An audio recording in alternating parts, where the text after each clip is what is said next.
How's it going, guys, and welcome to Formar Ranch. Today I have an interesting comparison for you guys, and that is going to be an ATN thermal optic against a Pulsar thermal optic.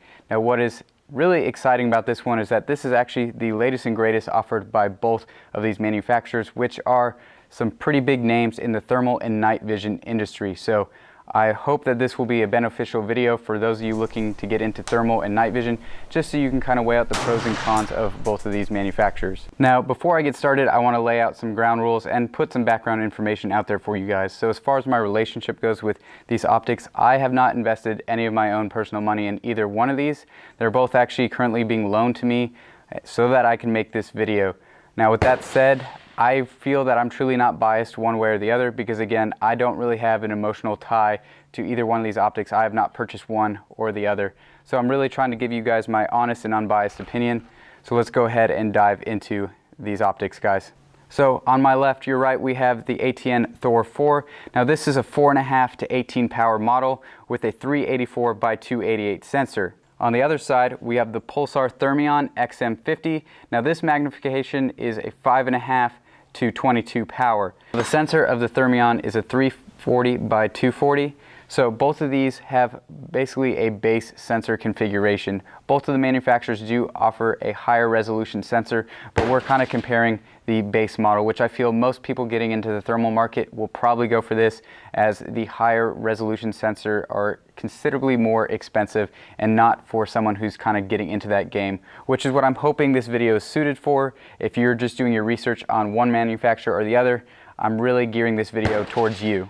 So already, guys, I want you to keep this in mind, that when we are looking at the comparison footage, the native magnification of the Thermion is going to be a little bit higher. Now, as far as ATN goes, they do have this 4.5 to 18 power. They also offer one that starts at a base magnification of 7 power, going all the way to 28 power. However, I felt that the 4.5 to 18 power was a little bit more one-to-one comparison for the sake of this video. So just keep that in mind, that if the picture looks clearer when zoomed in on this, it does have a higher base magnification. So now, one other detail I really think you should keep in the back of your head when we're making these comparisons is the price. And I'm not talking MSRP, I'm talking actual street price. And I'm going to be using Optics Planet as a basis for this because I feel they have very fair prices that are comparable across the internet. So you can get this model of ThOR 4 with the specs that I mentioned earlier for $2,700 as of today, at the time of this video. On the other hand, the Thermion is currently going for $3,800 on Optics Planet. So I do want you guys to keep that in mind. There's an $1,100 price difference when we're talking about the Thermion. Now, with that being said, should you invest an extra $1,100 in the Thermion, I'm hoping to provide some insight if that's going to be $1,100 worth of value added when compared to the ThOR 4. Again, I'm going to let you draw your own conclusions on that. Now we're going to go ahead and work our way from the outside in. So as you can definitely see for yourself, the Thermion looks a lot more like your traditional rifle scope than the ATN does. However, ATN has, compared to their previous models, definitely made these look a lot more like traditional rifle scopes. They both actually have 30mm tubes, which means you can use your traditional rings, quick detach mounts, or any setups you currently have for 30mm. It's good to go there, which is very nice. There's not really any proprietary mounts or bases needed on either side of the coin anymore. So that's definitely very much appreciated and some value added both ways, in my opinion. Now, the ATN ThOR 4 weighs 2.2 pounds, where the Thermion weighs right under 2 pounds at 1.98 pounds. So they're relatively similar weight. However, the ATN is definitely going to have a little bit more weight. And part of the weight comes from the batteries that are used. So the ATN has one internal battery, whereas the Thermion has an internal battery and a removable battery. So they get paired together. So I would assume that the ATN's battery is obviously larger because it has an 18-hour battery life. And this is going to be comparison point number one, and that's battery life, guys, because both of these are electronic optics. So the biggest concern for me when using an electronic optic is obviously battery life. You don't want to be out in the field hunting and be constantly stressed about battery life. So we're going to get into that a little bit. Like I said, this is an internal battery only. You plug right into the outside of the scope and you can charge it, and it takes a few hours to charge, and then, no kidding guys, it will last you 18 hours. I can vouch for that myself. I've run this thing for 5 hours at the range, just left it on in between the range and coming home to go hunting, and left it on for another 5 hours for a long hunt, and it looked like the battery indicator did not even drain. So I never am worried with the ThOR 4, and sometimes I even catch myself leaving it on for extended periods just because I'm not really worried about the battery life and it's so fast to charge. So like I said, the Thermion has an internal battery and an external battery, which is kind of interesting. So the external battery is actually housed in this top turret, and it's removable like so. They include a charging port that you can just drop this battery in and charge it. So technically you could be charging your external battery while also plugging into the scope and charging the internal battery at the same time. You can also just leave it in the optic and charge through the outside of the optic. Now, as far as the different battery setups go, I'm honestly fairly indifferent, and reason being, the ATN has one battery. It is good to go. If you leave with the full charge, you are definitely not going to run this battery dry. I mean, I am jealous of your life if you can go 18 hours constantly getting to use a thermal scope without the opportunity to charge it, because your day has just been that action-packed. Now, on the other hand, the Thermion has the two batteries, the internal and external. The external, like I said, is easily removable. You can definitely do it on the fly. And what's interesting is that the Thermion will actually drain the external battery first, and then will switch to the internal battery. Now, with that being said, if you had some spare externals, you could definitely keep yourself going off of those. In total, I had roughly about 6 hours of runtime with the Thermion before the scope would die. And that's 2.5 batteries roughly with the external battery, and 3 to 3.5 hours with the internal battery. So, you know, you could definitely have some extra external batteries as spares, and then you wouldn't really have to worry. But again, that's just one extra thing that you need to carry around. It's a little disappointing to see that the battery life is really that big of a difference between the two models, especially given that they're within 0.2 pounds of each other's weight. So ATN definitely packed a lot more juice into theirs, and it takes a lot of stress off of me as a hunter myself to not have to worry about battery life. Another thing that's a little disappointing when it comes to the Thermion is that only one extra battery was included. Again, keep in mind that difference in price point. I feel like it's kind of sad to see they didn't give you more than one extra battery, especially since the charger that comes for the external battery has 2 slots. So it would have been nice if they gave you a full kit, then you had a backup ready to go. But that's not the case. So nonetheless, moving forward. Okay, so now let's talk about storage and memory. One thing that definitely attracted me to the Smart Optics is the ability to record videos of your hunt. It's a really cool feature to be able to share your experience with others. So obviously both of these can do that. The ThOR 4 uses a removable SD card. Anywhere from a 4 GB to 64 GB is what they state is supported, but I wouldn't be surprised if you could go ahead and throw in like a 128 GB card in there as well. However, that's what the specs state. I typically just leave a 32 GB memory card in mine, and I have not had any issues with that. I always capture my videos. On the other hand, the Thermion actually uses internal storage, so it has a 16 GB internal storage. Again, kind of indifferent on this one as well. The plus side is that you don't have to buy anything extra. It does have internal memory, although a 16 GB memory card is, I think, $8 on Amazon. It's definitely nothing to be a deal maker or deal breaker there.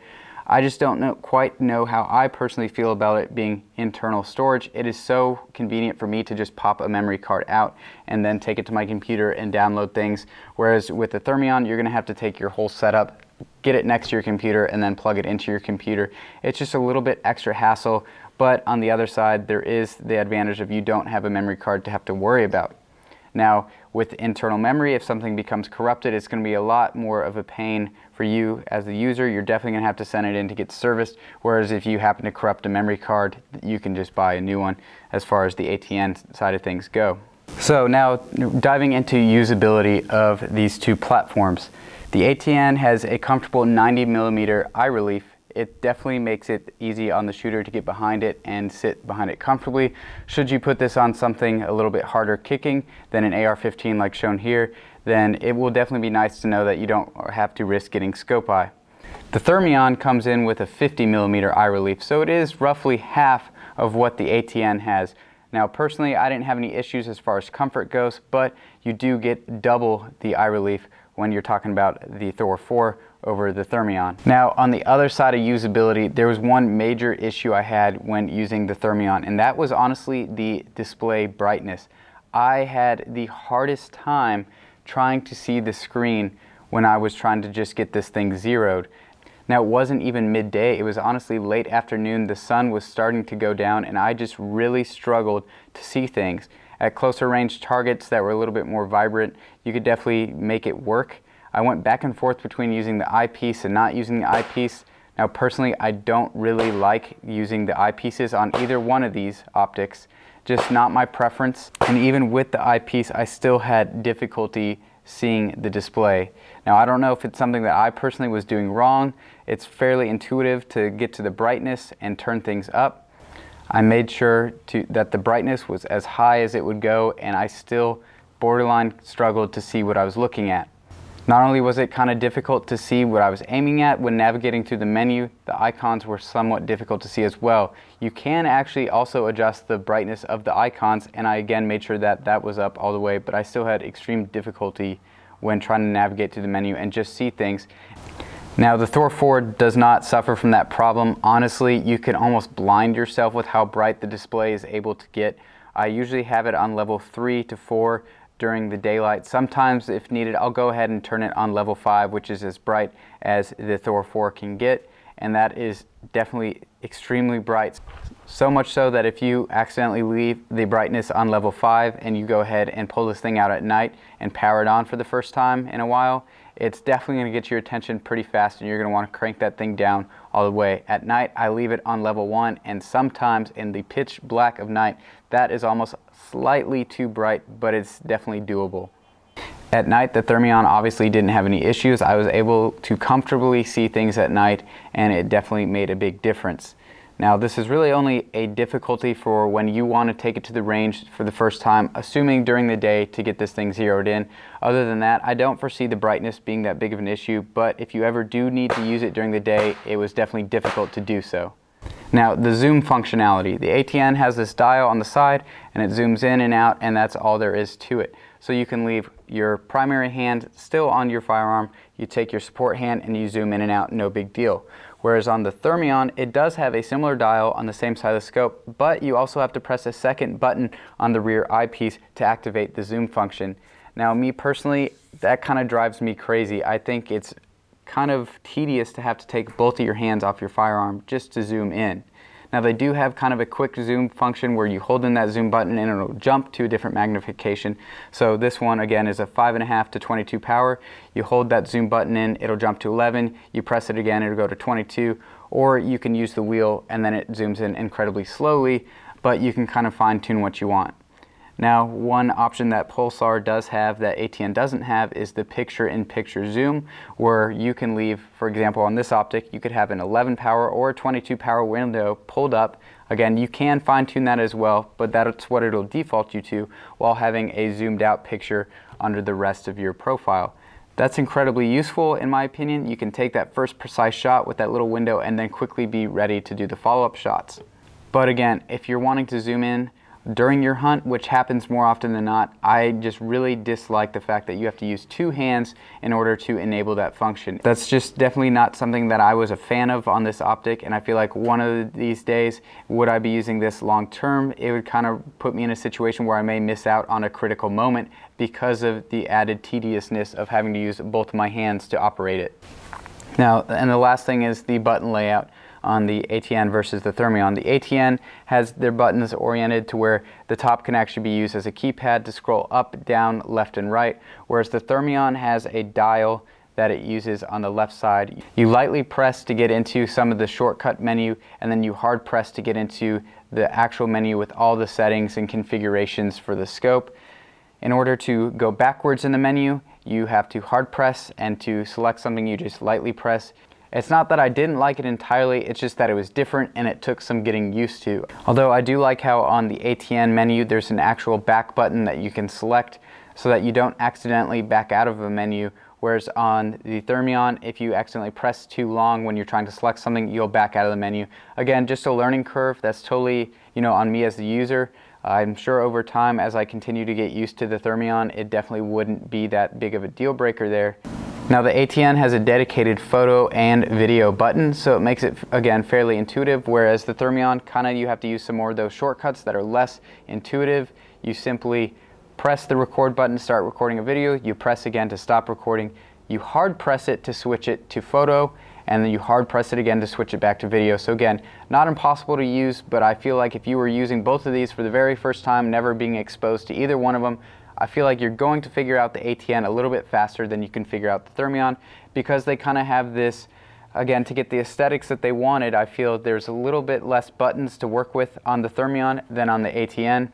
Therefore, they kind of have dual functions for all of them, whereas the ATN has more dedicated functions. Now, both of these optics have a lot of extra features. They both have apps that you can stream live videos to, which I think is phenomenal. That's an incredibly useful tool when you're hunting, especially with a group or friends, or maybe you're taking a novice hunter and you want to monitor what they're doing before they go ahead and take the shot. It is a really, really useful tool. So it is cool to see that technology as a whole is moving forward and there's more user interfaces that are offered. They both have a number of reticles that you can kind of customize to include the color of the reticles. They both have a variety of color palettes, so they're similar in that sense as well. And they both have a rangefinder function. Now, the ATN rangefinder works by using known target sizes, so there are some presets to help you out in there, such as a hog, and you simply will place a cursor below and above the target, and based on the different pitch that you have to use to get above and below that target, it'll tell you what range it is. Now, the Thermion rangefinder works by having two lines on your screen, one on the bottom that doesn't move, a second one on top that you just simply scroll it up and down. Whenever you get that one on top of your target, it'll tell you on the left side of your screen 3 simultaneous ranges, one for an elk, one for a hog, and one for a rabbit. So that's pretty useful in the sense that you can range a variety of things without having to scroll through a menu, whereas on the ATN you first have to specify what your target is. Now, that's not a big deal if you are going out on a hog hunt. You could already have that ready to go, but it is kind of a unique feature to the Thermion. I found that I kind of preferred the Thermion rangefinder over the ATN rangefinder, although they definitely both work very well. Now let's go ahead and talk about zeroing these optics. They're both incredibly similar in the sense that they offer a one-shot zero, which is where you take a shot and you can drag a cursor onto where that impact went in relation to your bullseye, and it'll essentially zero in one shot if you're extremely confident that you had a good, precise, and stable shot. What the Thermion does that I actually kind of thought was very useful is you can actually do a freeze frame of your target. So you just hold on the bullseye, you hit the freeze frame option, and it'll freeze things to where any movement won't really affect things, and then you can drag and drop that cursor.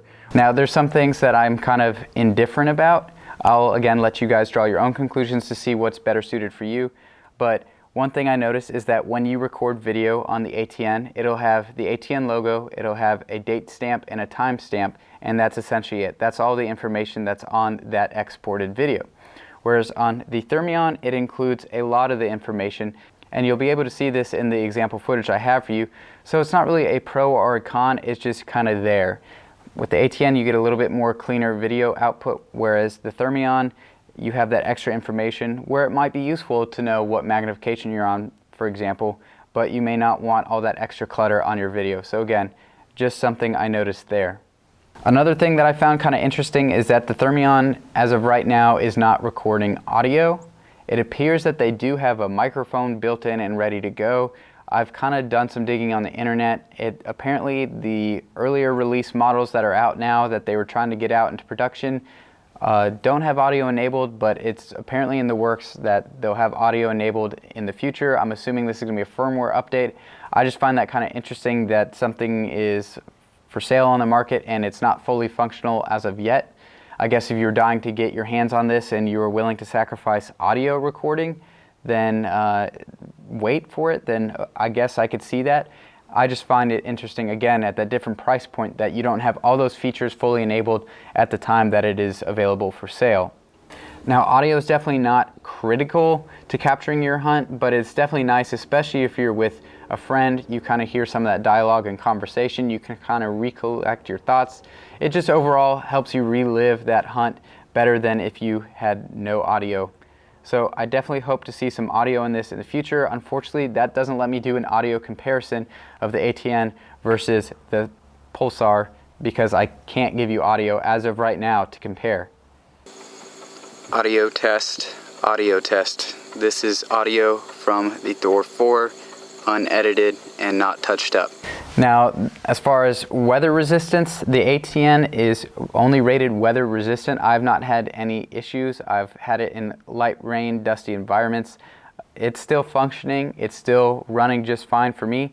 However, the Thermion does actually have an IP67 rating.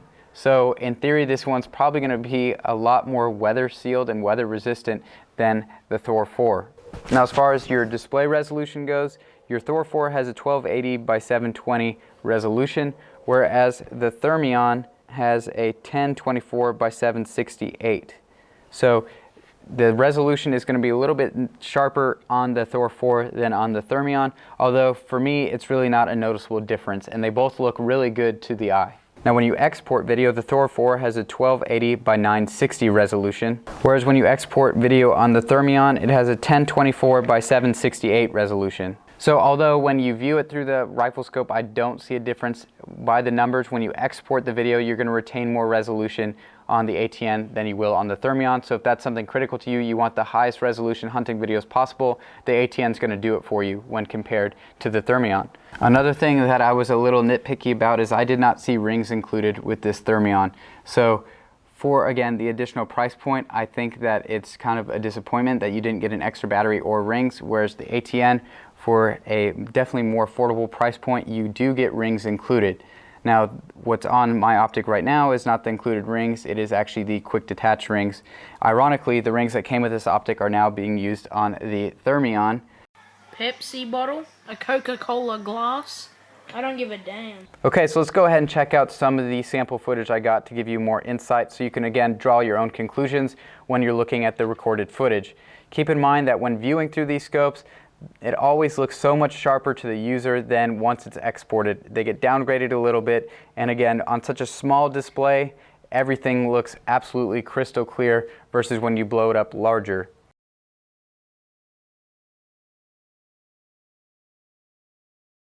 Okay, so let's go ahead and roll into some of this comparison footage. First things first, I took some sample footage when I was zeroing these targets. It's a simple paper target with some electrical tape taped over the crosshair. This is usually a pretty good emitter, and I've had pretty good luck when using this for zeroing. So just as a baseline, I wanted to give you a look at this kind of target setup through each optic.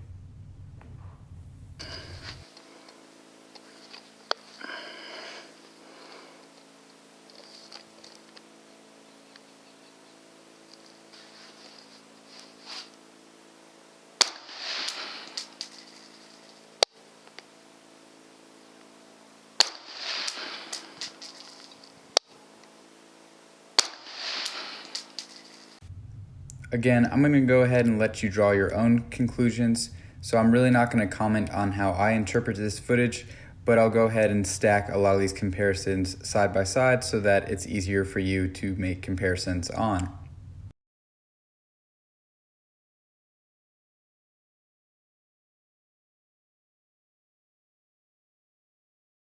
The next test is during the middle of the day. It was 95 degrees out, as you can see by a lot of that heat mirage that I captured in the camera. And I'm looking at those irrigation wheels, which are roughly 850 yards away from where I was standing. So I thought this would be a good example of what you can see far away, as I knew that those wheels were going to be nice emitters since they're black and sitting out in that hot sunlight.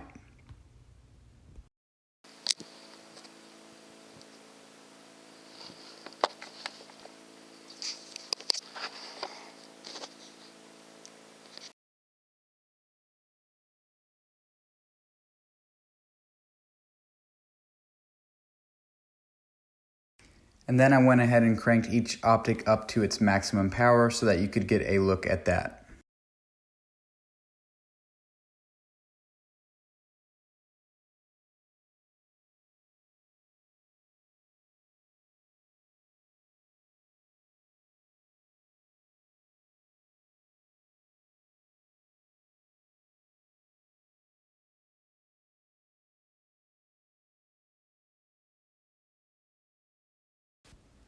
And then I thought it would be interesting to show you some worst case scenarios in terms of thermal optics. The first is when the environment was actually hotter than living things. That's why you can see the ground is glowing, whereas the cows are not.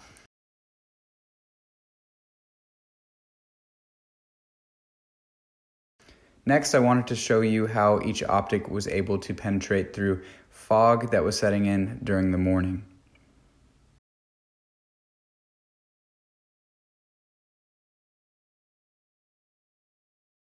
Alright, so I hope that was useful to you and beneficial. Hopefully you learned something new. If you're leaning one way or the other, I'd like to hear about it. Leave it in the comments below.